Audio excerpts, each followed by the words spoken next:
Bismillahirrahmanirrahim. Kitabu Dzambil Ghadabi wal Hiqdi wal Hasadi. Kitab menjelaskan tentang celaknya amarah, dendam dan hasud. Innal ghadaba sya'latu narin. Sesungguhnya marah itu kobaran api. Uktubisat min narillahi al-muqadah, yang dikobarkan dari apinya Allah yang ada dalam neraka. Allati tattali'u 'alal af'idah, yang menyulut kepada hati-hati manusia yang dapat membuat kerusakan. Wa innaha lamustaqinatin fi tayyi'il fuadi, dan bahwasanya amarah itu bisa terpendam di dalam lubuk hati seperti istiqnanul jamri tahtar ramadi, seperti menyalanya bara di dalam tumpukan pasir. Wa yastakhrijuhal kibru ad-dafinu fi qalbi kulli jabbarin anidin.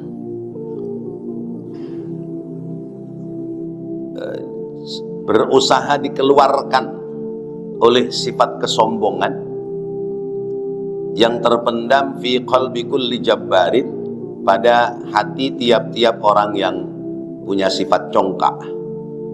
Anidin, kasar.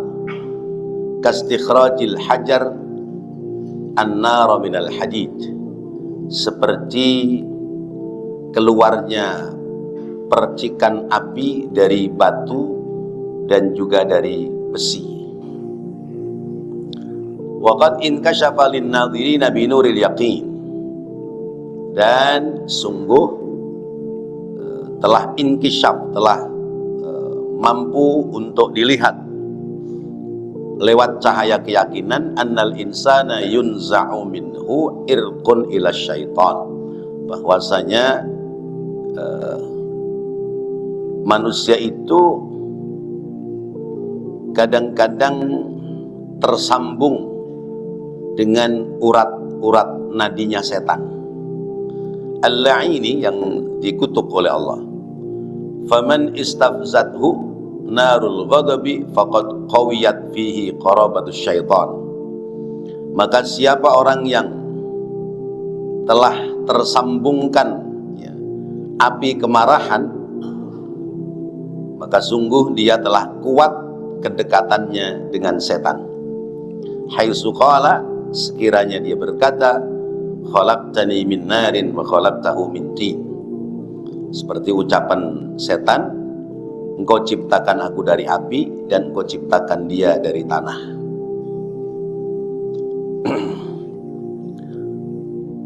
Bapak-bapak dan saudara-saudara yang dirahmati Allah, pagi hari ini kita membahas tentang cacatnya amarah, dendam dan dengki.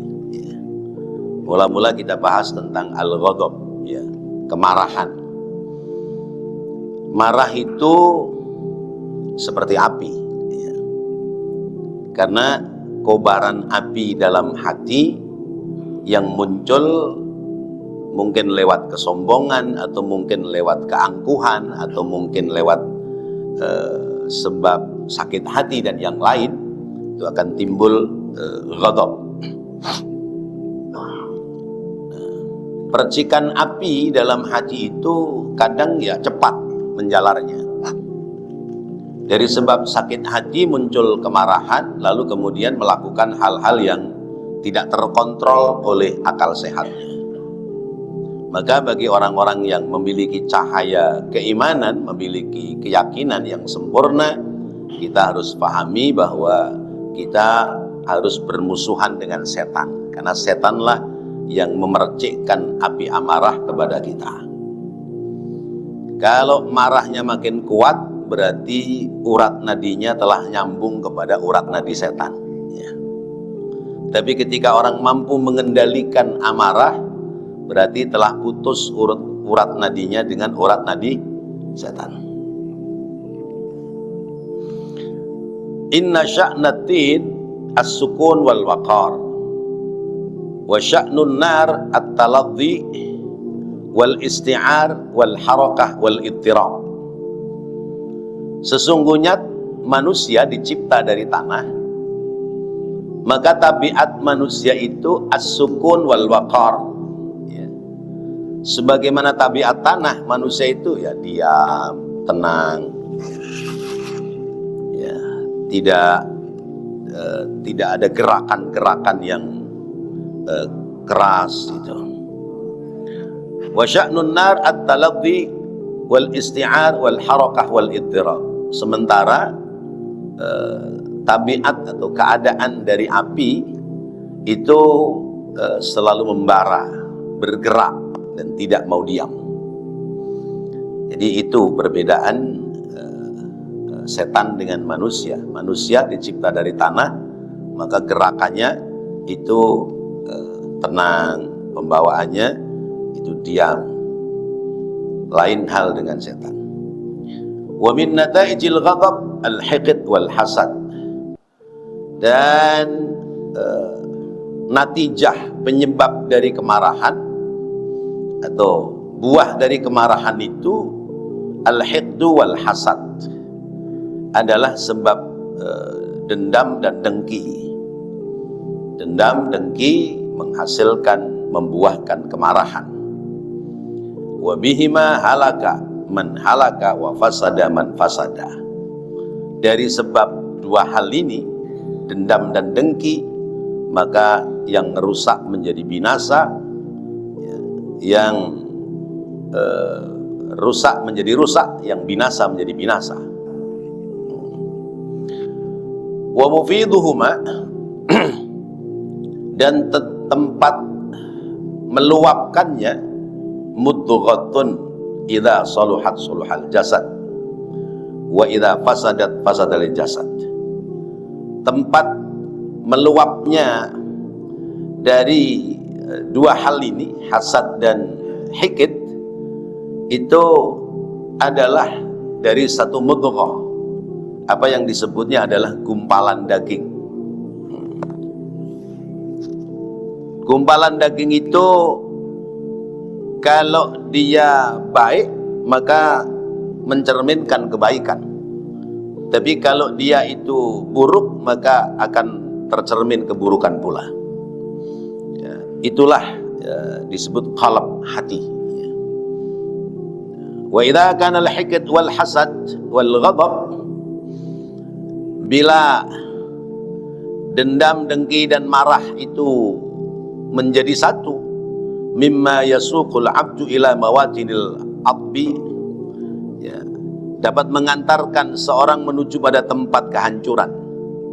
Fama ahwajahu ila ma'rifati ma'atibihi, maka alangkah perlu bagi kita untuk mengenali tempat-tempat yang membawa kehancuran, wa masawihi, dan membawa kerusakan, liyahdhara dzalika, supaya kita bisa menghindari hal yang seperti itu, wa yattaqihi, dan kita bisa mengkondisikan, wa yumituhu anil qalbi, dan bisa menguatkan pada hati.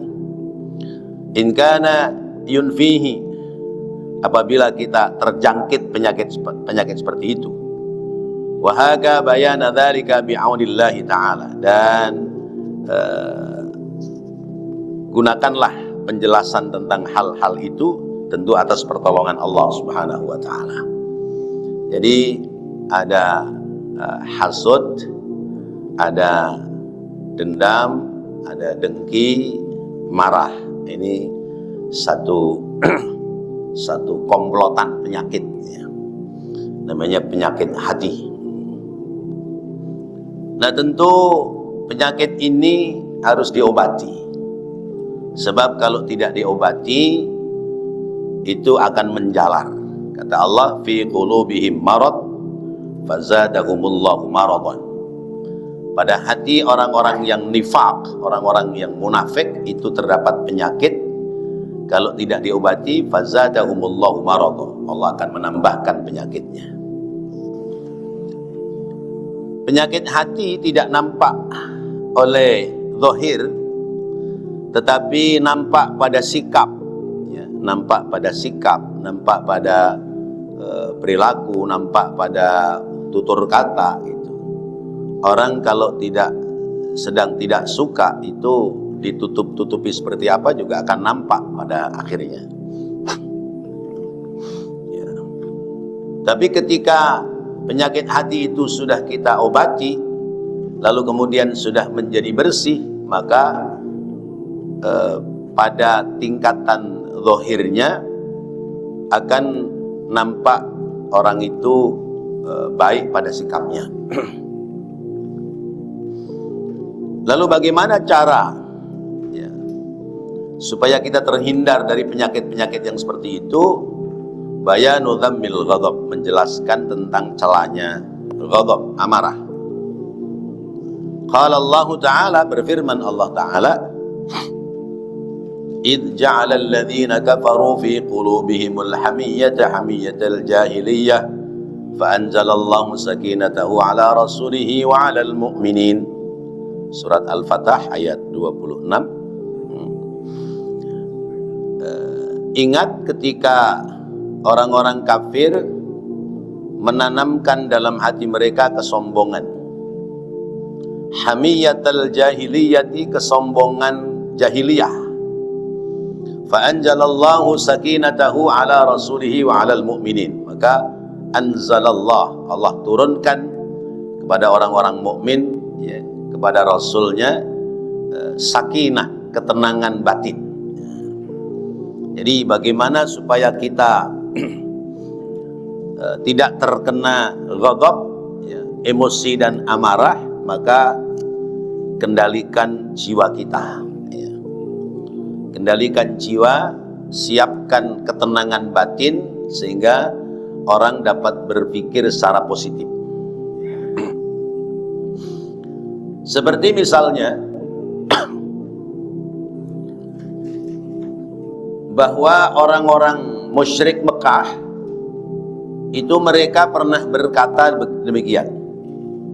Wa idh qala Allahumma in kana hadha huwal haqqu min 'indika fa'amtir alaina hijaratan minas sama' aw i'tina bi'adzabin alim. Ini di Al-Anfal ayat 32. Ingat ketika mereka orang-orang musyrik Mekah berkata, ya Allah, apabila ini yaitu Al-Qur'an huwa al-haqqu min indika, itu adalah kebenaran yang datang dari sisimu, fa'amtir alaina hijaratan minas sama', maka hujani kami dengan batu. Turunkan hujan batu, awi'tina bi'adzabin alim, atau datangkan kepada kami siksaan yang pedih. Nah, ini kan berangkat dari perkataan emosi, ya.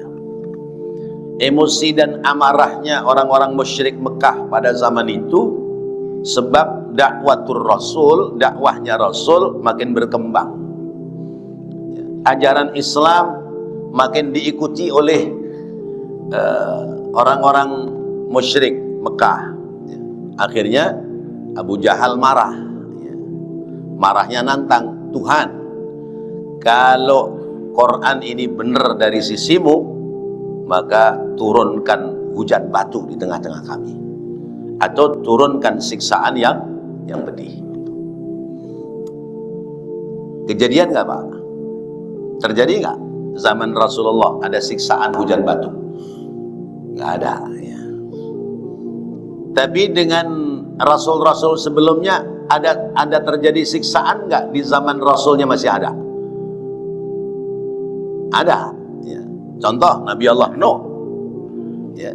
Zaman Nabi Nuh, ya, Nabi Nuh udah kewalahan menghadapi umatnya, ya. Di dalam surat Nuh diterangkan, Rabbi la tadar 'alal ardi minal kafirin dayyara. Ya Allah, orang kafir jangan kasih hidup di dunia, percuma ngerusak doang, gitu. Akhirnya Allah perintahkan Nabi Nuh suruh bikin kapal, terjadi banjir. Atau misalnya zaman Nabi Allah Lot alaihi salam, ya, negeri Sodom, negeri yang dihuni oleh Nabi Allah Lot dan umatnya. Nabi Lot, umatnya, mereka melakukan apa namanya kalau zaman sekarang, bisek, ya, ya, hubungan seksual yang apa namanya, homo dan lesbi.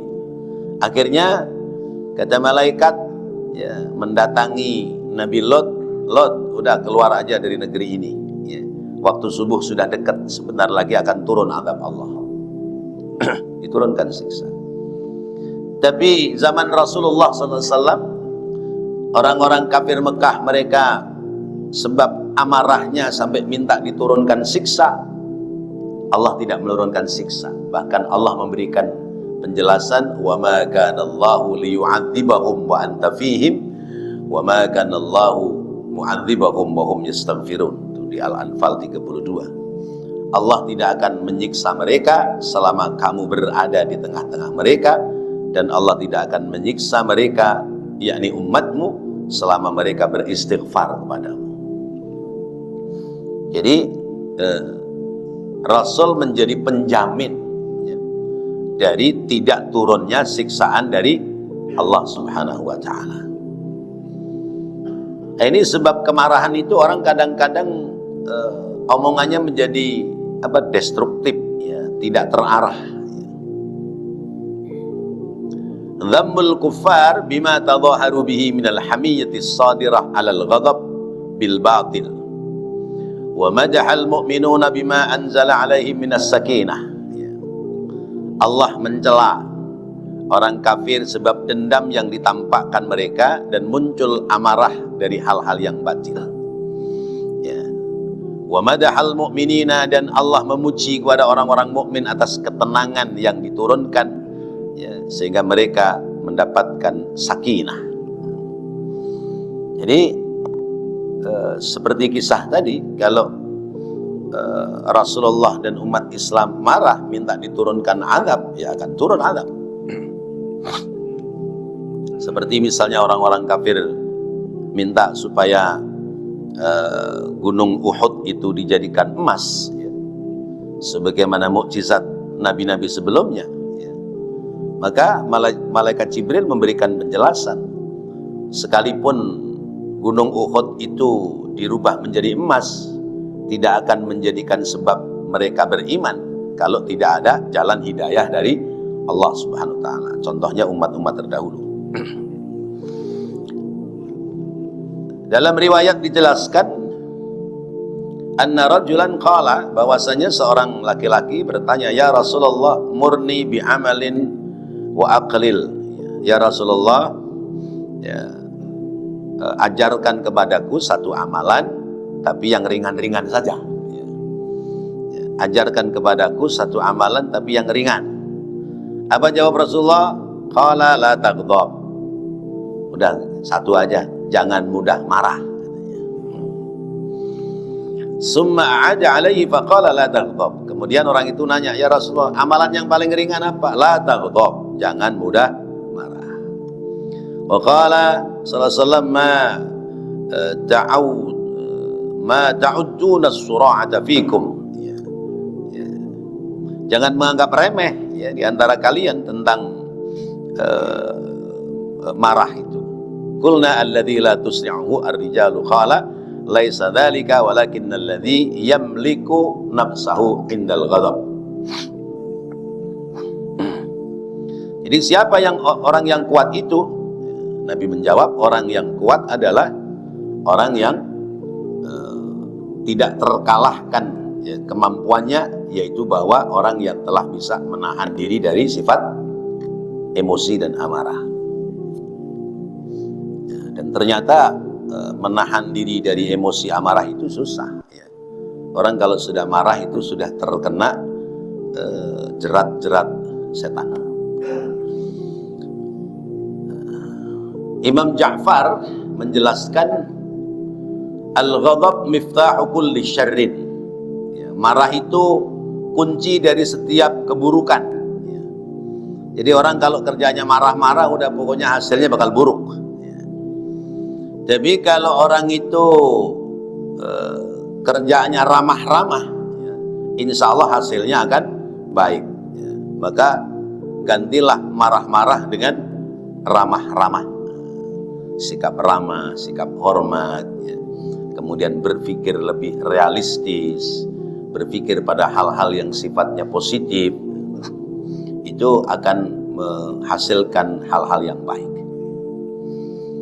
Waqala ba'dul ansar, berkata sebagian orang Ansar, yaitu orang-orang Madinah, ra'sul hamqi al-hiddatu, puncak kebodohan adalah kemarahan.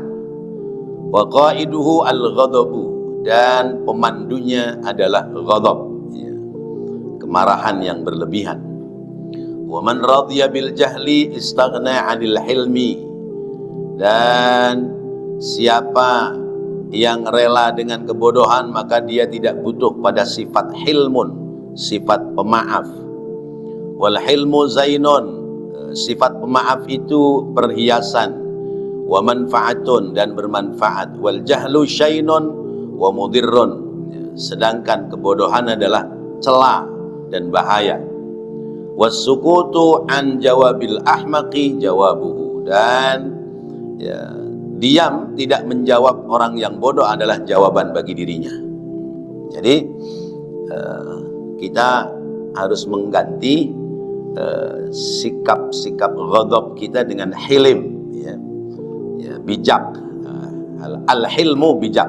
Bijak itu ya mudah memaafkan, bisa memaklumi kondisi keadaan orang. Wa qala al-Hasan al-Basri, berkata Imam Hasan al-Basri, ini sifat ciri-ciri orang muslim ini. Ya, ada di catatan saya ada 24 poin. Min alamatil muslim, tanda-tanda orang Islam yang baik, quwwatun fid din. Pertama, agamanya kuat. Ya, ya, kuat dalam berpegang pada agama. Wa hazmun fi layyin. Yang kedua, ya, tegas dalam kelembutan, ya. Sifatnya lembut tetapi tetap tegas dalam mengambil sikap. Ya. Wa imanun fi yaqinin, ya. Tetap ada dalam keimanan yang yakin, ya. Dalam meyakini keimanannya tidak goyah. Wa ilmun fi hilmin, dan memiliki ilmu yang bijak, ya, ilmunya dalam kearifan. Wa kaisun fi rifqin, cerdas dalam berbelas kasih. Wa i'ta'un fi haqqin, dan memberi sesuai dengan hak-haknya. Wa qasdun fi ghinan, dan sederhana, ya, di saat dalam berlimang harta, bersikap sederhana sekalipun saat banyak harta. Wa tajammalun fi faqatin, berpenampilan baik, berpenampilan bagus sekalipun dalam kondisi kekurangan, faqah, kekurangan. Penampilannya tetap bagus sekalipun dalam kondisi miskin dan susah.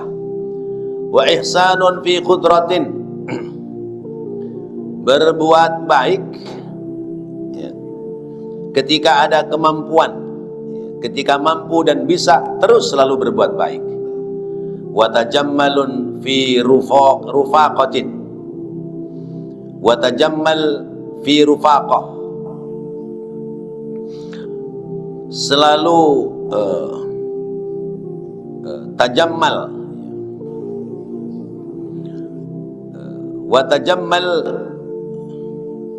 fi faqatin, selalu berpenampilan baik sekalipun dia dalam keadaan tidak mampu. Wa ihsanun fi qudratin, ya, melakukan kebaikan sesuai dengan kemampuannya. Wa tajammal fi rufaqatin, dan dia selalu berbuat baik, ya, fi rufaqah, pada kondisi apapun. Wa sabrun fi syiddatin, dia senantiasa sabar, ya, sabar pada syiddah, ya. pada keadaan berat sekalipun, la yaghlibuhul ghadab, ya, tidak kalah dia oleh sebab kemarahannya. Wala tajma'ul hamiyatu, ya, tidak dihinakan oleh ketamaan, tidak mengumpulkan ketamaan. Wala taghlibuhu syahwatun, tidak memperturutkan syahwat hawa nafsu. Wala tabdahuhu batnuhu, dan tidak hina oleh sebab memperturutkan batinnya, perutnya.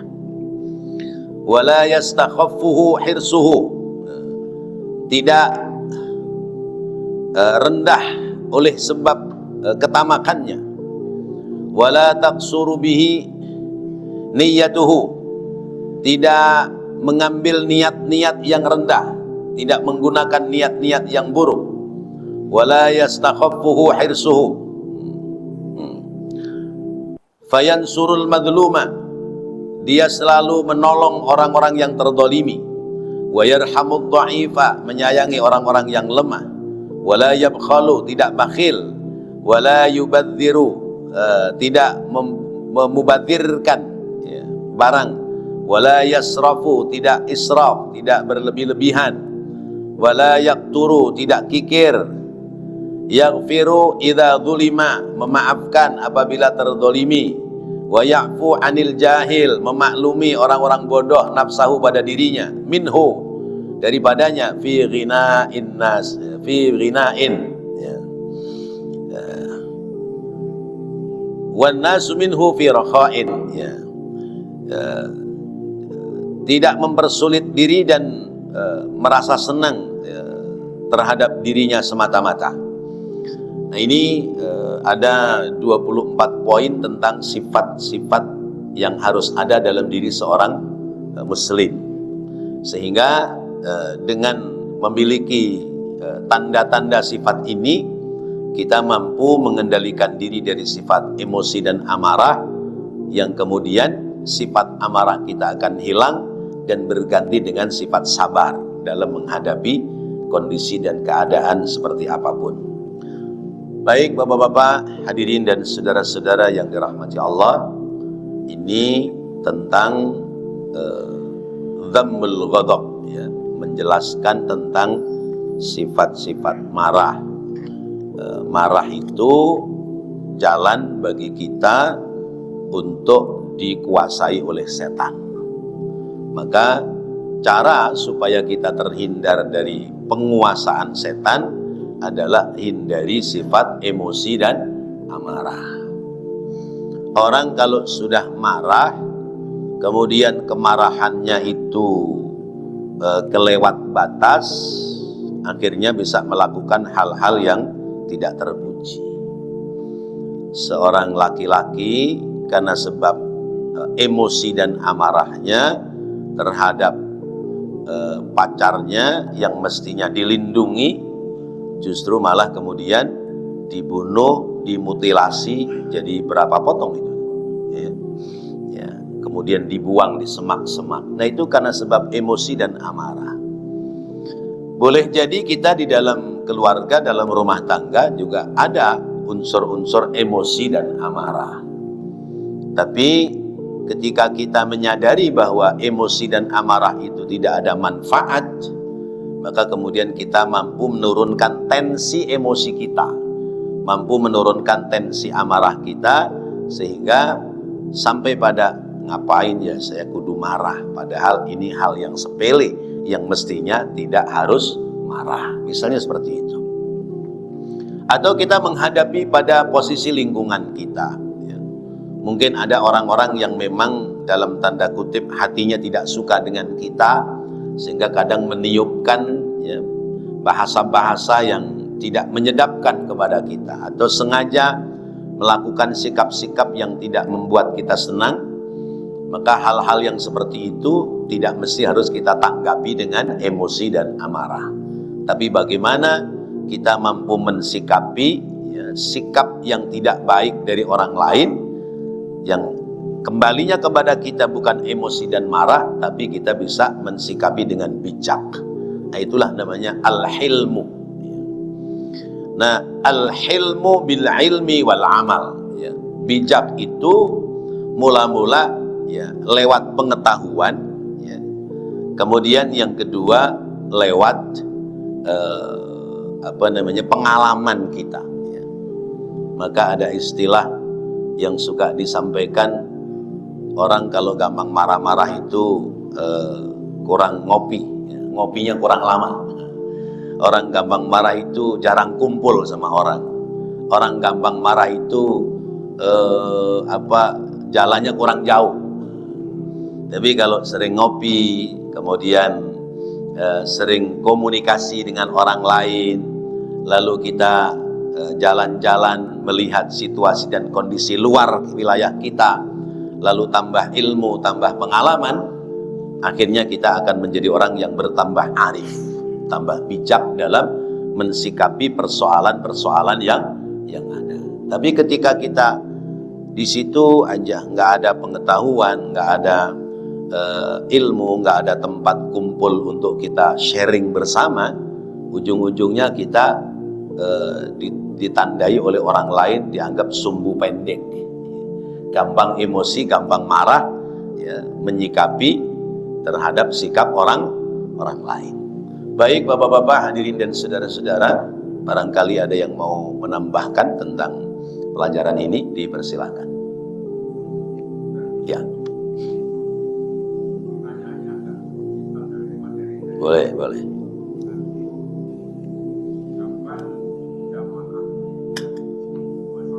Ya.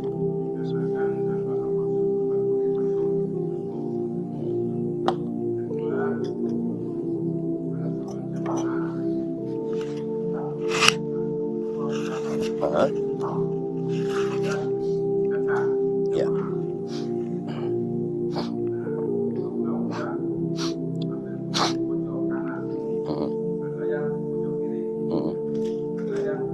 Di tengah.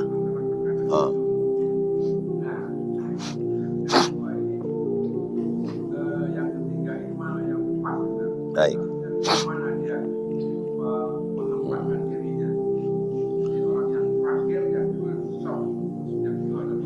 Baik.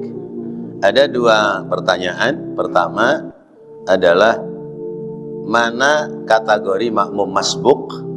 Lalu yang kedua, soft mana yang terbaik apabila orang datang belakangan? Makmum itu mula-mula adalah makmum yang tamam, yang sempurna. Makmum yang tamam adalah makmum yang dia bertemu dengan takbiratul ikhramnya imam. Itu berarti makmumnya tamam, sempurna. Ya. Jadi imam takbiratul ikhram, dia takbiratul ikhram, masih ketemu dengan takbiratul ikhramnya imam. Nah, ini makmum tamam. Kemudian yang kedua makmum masbuk. Ketika datang imam sudah takbiratul ikhram, ya. Jadi dia tidak ketemu dengan takbiratul ikhramnya imam. Mungkin ketemunya Fatihahnya imam, atau mungkin ketemunya surah yang dibaca oleh imam. Nah, makmum masbuk ini ada dua. Ada makmum masbuk yang dia masih bertemu imam untuk mampu menyelesaikan bacaan Fatihah. Ada makmum masbuk yang begitu datang takbiratul ikhram mau baca Fatihah, imam ruku. Kalau kita datang masih ada kesempatan baca Fatihah, maka bacalah Fatihah sekalipun tidak sempurna sampai ayat terakhir. Kalau kita datang baru Allahu Akbar, imam langsung ruku, maka kita jangan maksain menyempurnakan baca Fatihah. Kita takbir, sedekap, lalu kemudian rukuk mengikuti imam. Lalu Fatihah kita bagaimana? Lil masbuk, ya, bagi orang masbuk Fatihahnya itu menjadi tanggungan imam. Maka kita dalam membaca Fatihah, manakala imam sudah ngajak rukuk, sekalipun Fatihah kita belum selesai, maka silahkan ikut rukuk. Karena rukuk berarti pindah pada rukun yang lain, ya. Dari rukun fi'li berdiri dengan rukun qauli baca Fatihah, berpindah pada rukun berikutnya, yaitu ruku. Kalau kita terlambat, tidak mengikuti ruku imam, ya, ngikutnya belakangan, imam sudah berdiri, kita baru ruku, maka batal kita sebagai makmum, sebab kita tidak taat kepada imam. Berbeda dengan kalau kita makmum tamam, makmum sempurna, tetapi karena sedang ngelamun, imam baca Fatihah, ya, misalnya pada bacaan sir, imam baca Fatihah, kita ngelamun. Lalu kemudian imam rukuk, kita kehilangan Fatihah tanpa sebab masbuk. Maka dalam kaidah fikih berarti hilang satu rakaat kita, karena kita meninggalkan rukun baca Fatihah. Berarti misalnya sholat itu rubai, sholat yang 4 rakaat, tambahin 1 rakaat. Nah, ini yang saya baca di fikih Syafi'i begitu. Nah, kemudian yang kedua, masalah makmum. Makmum ini yang terbaik posisinya gimana? Ya. Makmum itu ketika datang, maka ambillah shafful awal al-yamin. Ambil barisan pertama kanan minal imam, sebelah kanan dari imam. Bukan sebelah kanan itu paling ujung, tapi lurus imam, kanan sedikit. Terus nanti nyambungnya ke kanan, ke kanan, ke kanan, ke kanan, rapi, baru ke kiri, ke kiri, ke kiri, ke kiri. Belakangnya juga begitu. Yang belakang begitu masuk, barisan depan sudah rapat, maka dia mengambil posisi belakang imam sebelah kanan. Nanti ke kanan, ke kanan, ke kanan, penuh ke kiri.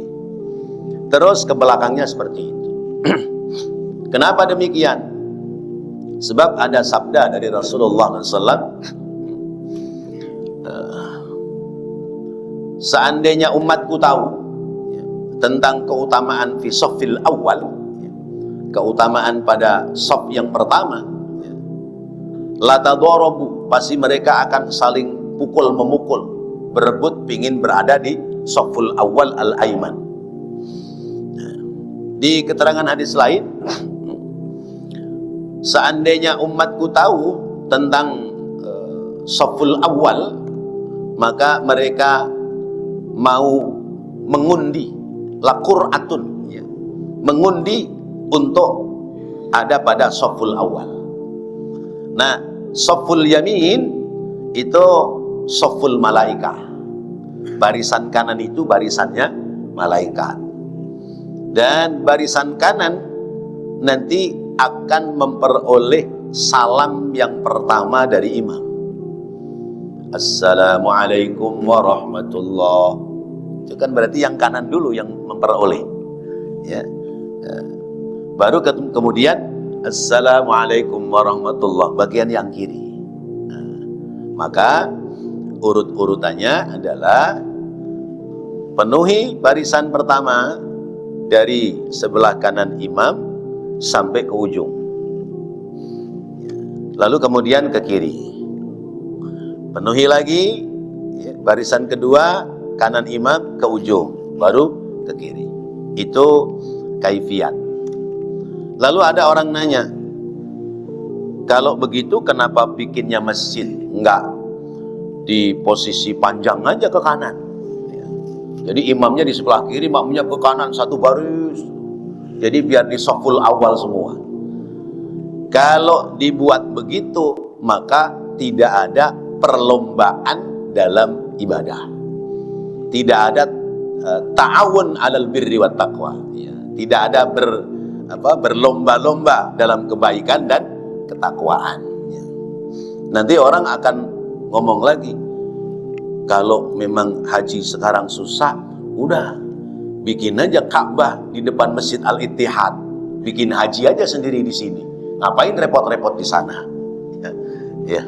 Jadi ad-dinu yusrun, agama itu mudah, tapi bukan untuk dipermudah. Demikian, Pak. Baik.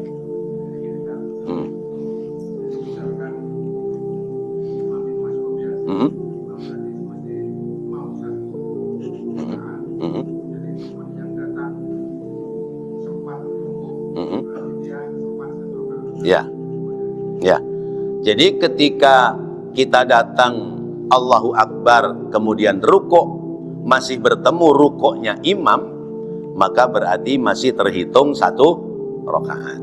Tapi kalau kita datang Allahu Akbar mau rukuk imam sudah berdiri, maka berarti hilang 1 rakaat. Terus bagaimana? Ya kalau hilang 1 rakaat tambahin. Kalau begitu percuma dong tadi kita ikut rukuknya atau sujudnya, tetap ada perhitungannya di sisi Allah Subhanahu wa taala. Wallahu a'lam bissawab. Mudah-mudahan apa yang kita dapati pelajaran pagi hari ini Allah jadikan ilmu yang bermanfaat. Rabbana taqabbal minna innaka antas samiul alim wa tub alaina innaka antat tawwabur rahim. Rabbighfir warham wa anta khairur rahimin. Wa sallallahu ala sayyidina Muhammad wa ala alihi wa sahbihi wa sallam. Walhamdulillahi rabbil alamin. Subhanakallahumma wa bihamdika asyhadu an la ilaha illa anta astaghfiruka wa atubu ilaik. Assalamualaikum warahmatullahi wabarakatuh.